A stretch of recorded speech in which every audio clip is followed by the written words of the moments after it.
पवन जी? कौन है पवन जी? नहीं जानती? हम नहीं जानते। तुम नहीं जानती?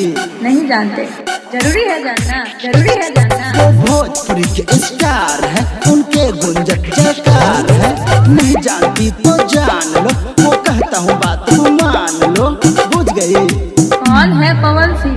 जबरदस्ती है क्या भाई? हम जान लो, पहचान लो। हम नहीं जानना चाहते, हम नहीं जानना चाहते। कौन है पवन सिंह? कौन है पवन सिंह? कौन है पवन सिंह? उनके हगावल मकैया में राजा जी रहलू टिकट बनवले हो। तोहरा जैसन कितना केहू अपना गाना पे नचवले हो। समझ क्या? कौन है पवन सिंह?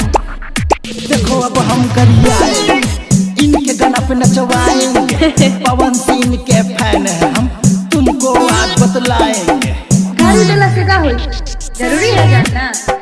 हम नहीं जानते।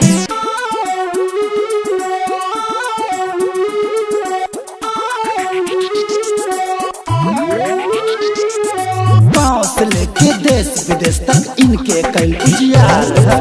भोजपुरी में जानता है सब यही पावर स्टार है। समझी क्या? Power star?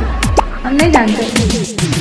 कुंडली में शनि, दिमाग में मनी और पवन सिंह से दुश्मनी सेहत के लिए हानिकारक होता है। क्या है? कौन है पवन सिंह? अच्छा, इस गाने के बारे में अब क्या कहना चाहते हैं? कहना यही चाहती हूँ कि इस सॉन्ग को बहुत सारा प्यार दीजिएगा। सब लोग इस चैनल को सब्सक्राइब कर लीजिए, प्यार दीजिए और मेरा सॉन्ग को भी